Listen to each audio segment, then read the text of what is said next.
Hello everyone and welcome to another top 10 best and worst of. Pokemon Sword and Shield are both amazing games. They easily stand out as some of the best in the series, and honestly some of the best games Nintendo has published. However, while I would call the games a masterpiece, they aren't perfect, and have some pretty big flaws, and a few smaller, weirder ones that just make you question the decision making that was going on. Not that every choice I make is perfect. In today's video, we're going to be discussing the best and worst features of Pokemon Sword and Shield. Please comment below to let us know what your favorite thing about the game is, or what you would have loved to see changed. If you want to check out more videos like this, we have already covered Breath of the Wild, Ocarina of Time, Skyward Sword, Majora's Mask, Mario Odyssey, and other Nintendo games. Feel free to comment below and also let us know which games you would like to see us cover next. Gym Battles and Story. The gym battles of Sword and Shield have a lot more to offer than typical Pokemon games. Usually the story and gym battles have their own separate stories. With Sword and Shield, they did a great job of intertwining them and giving you a reason to progress through both. The game does have a smaller B story, but it isn't as crazy as past games, like in Ultra Sun and Moon, where you're literally saving not just your world and the universe,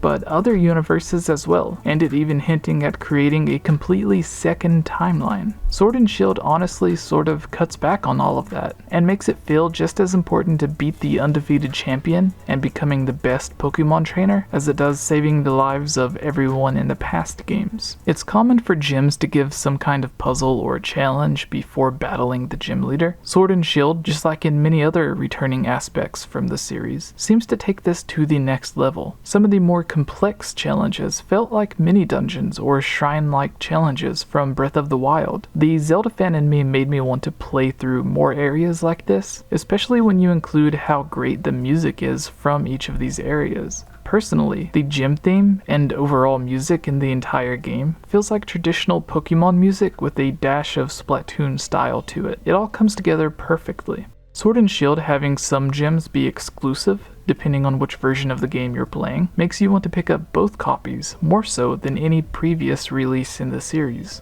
Online isn't a huge improvement. The president of Nintendo had an interview about a year before the release of Pokemon Sword and Shield, where they stated that Nintendo would be putting a huge focus on their online service, multiplayer, and even DLC for all major upcoming games. He even mentioned this was such a priority for Nintendo, they would be going back and working in this concept for games that have already released.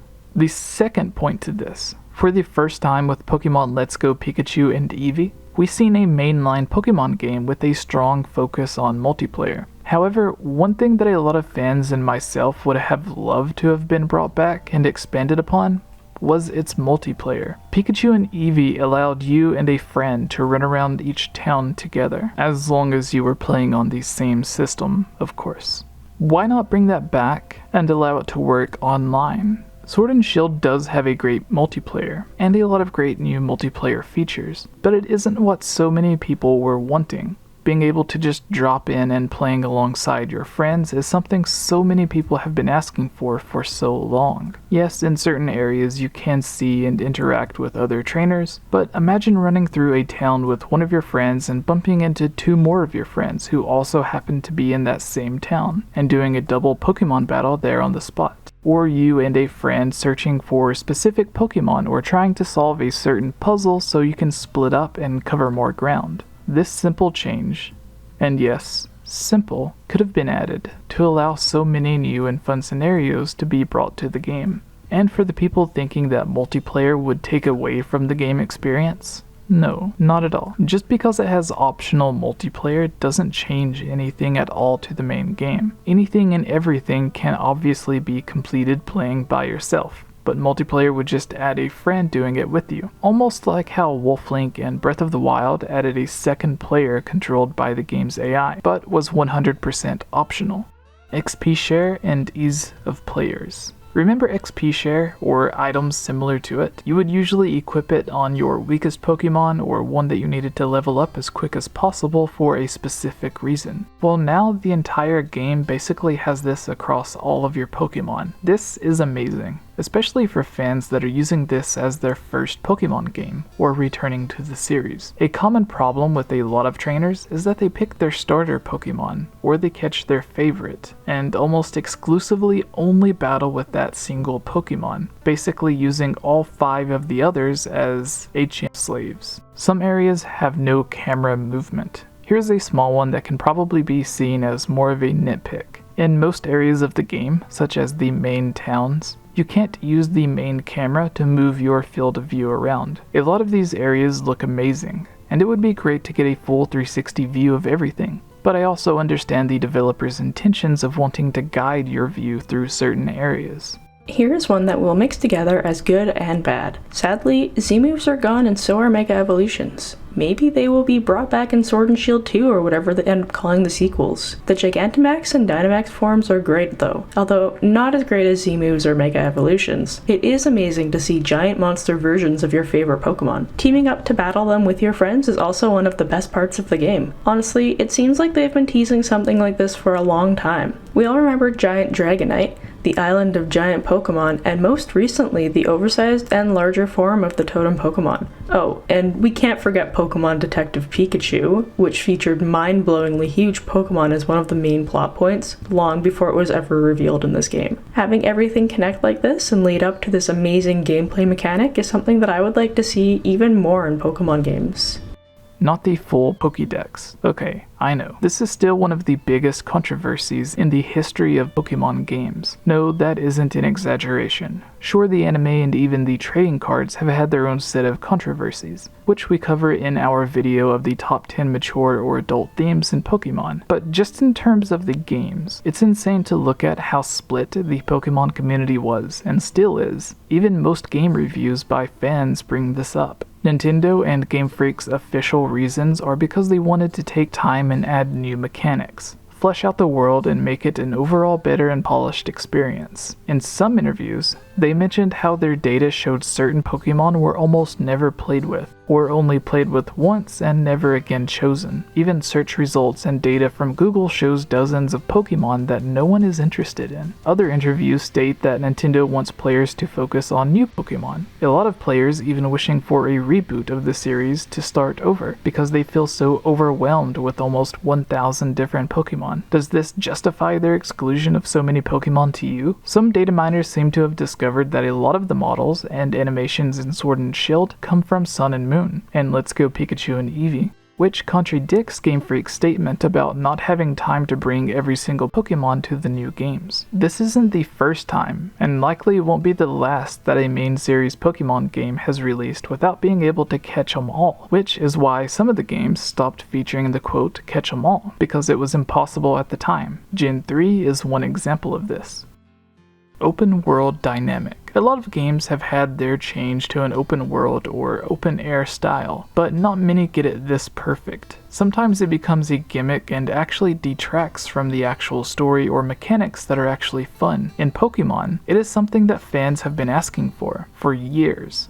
However, it is something that could easily have gone wrong. Watching Pokemon interact in their normal habitat is amazing. Some avoiding you, some constantly coming straight for you to battle. It's also the perfect way to avoid annoying battles, especially in the caves that became an annoyance of players from the early games. Yes, Pokemon Let's Go Pikachu and Eevee already did this, but with the traditional battles returning, it almost feels completely new. Depending on the weather of the wild areas, you'll be able to find different Pokemon, so you're not always seeing the same exact Pokemon every time you walk out. This, mixed with the honestly stunning beauty of the world itself, and again, being able to avoid Pokemon that you don't want, it makes exploration better than any Pokemon game has ever been. Pokemon Pikachu and Eevee, just like any remake, had fans exploring just to see how certain areas had changed, or been improved. With Sword and Shield, you are actually in love with this brand new world, and wondering just how Game Freak will be able to do better in future games. The areas are so big, you're sure to find a few surprises that your friends haven't. Battle Frontier.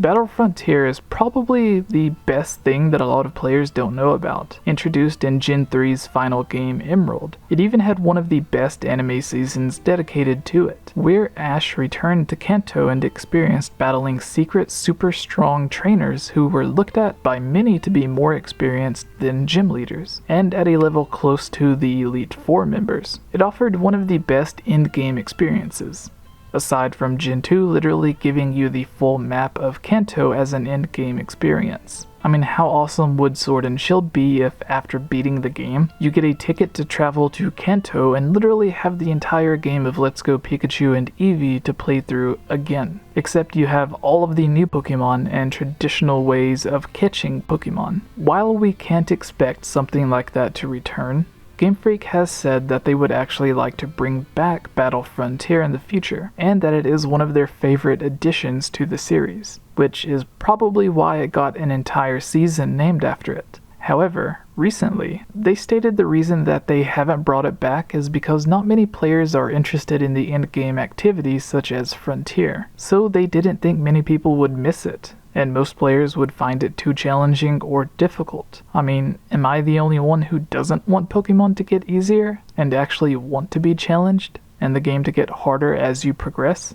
New Pokemon. A total of 81 new Pokemon appear in Sword and Shield, with 13 new regional variants. Most people's favorite Pokemon come from whenever they first really get into the series, sometimes with 100 or more being added with each generation. Looking at each gen of Pokemon, you can usually tell what the overall concept or idea the artists had to go by was. This is also confirmed by interviews surrounding each game from the creators themselves. It's also been mentioned how they are always trying to one-up themselves and create Pokemon that are more unique or overall just better designed than previous.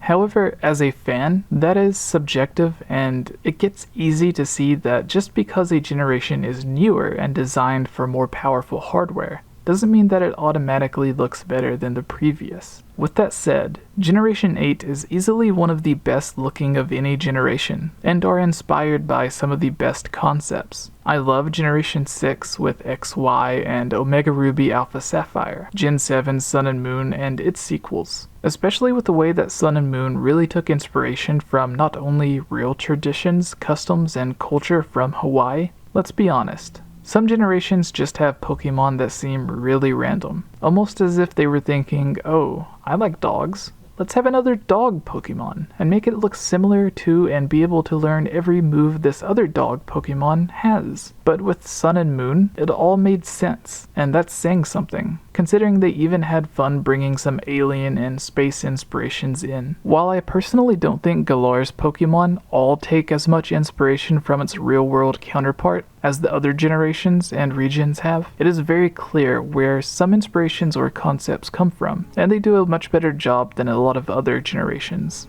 Pokemon voices. Pokemon Sword and Shield has amazing sound design and music. The graphics and animations looks like you're almost playing the actual anime. In some ways, it looks even better than the anime, especially with all of the recent style changes of the anime and the movies. An example being the controversial new look of the new Mewtwo movie. So it's safe to say that the game actually looks better than some of the anime. In fact, with how great the animations look, it is a bit odd when you see a character's mouth move, but there is no voice acting. I know it's just a small thing that can be seen as nitpicking, but honestly, this game is just so great. It's hard to find too many things wrong with it, which, since we're talking about voice acting, we are including voice acting for the Pokemon. For the same reason, it's strange to see a game look this amazing, then hearing what sounds like 8-bit audio. I know it's what we've always gotten, but it's just so odd to hear when Pokemon look so great, especially when the Pokemon already have pre-recorded and official voices or battle cries from the anime.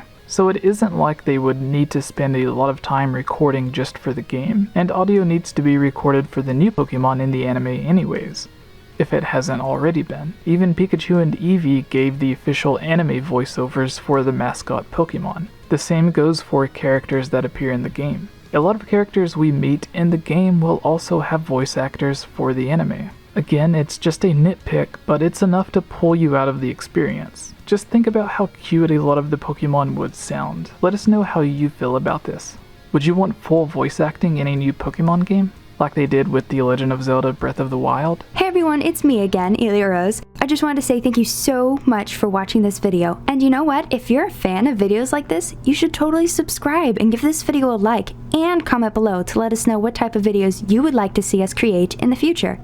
And if you would really like to support all of us here at the �GameOverJessie channel, please consider purchasing a �GameOverJessie t-shirt or becoming a Patreon at patreon.com/�GameOverJessie, where you can receive many rewards, such as getting shoutouts, having any topic or theory that you select discussed on the podcast or made into its own video, having your question answered, joining on as a guest on the podcast, and playing with us during our Twitch live streams at twitch.tv/�GameOverJessie, and much, much more.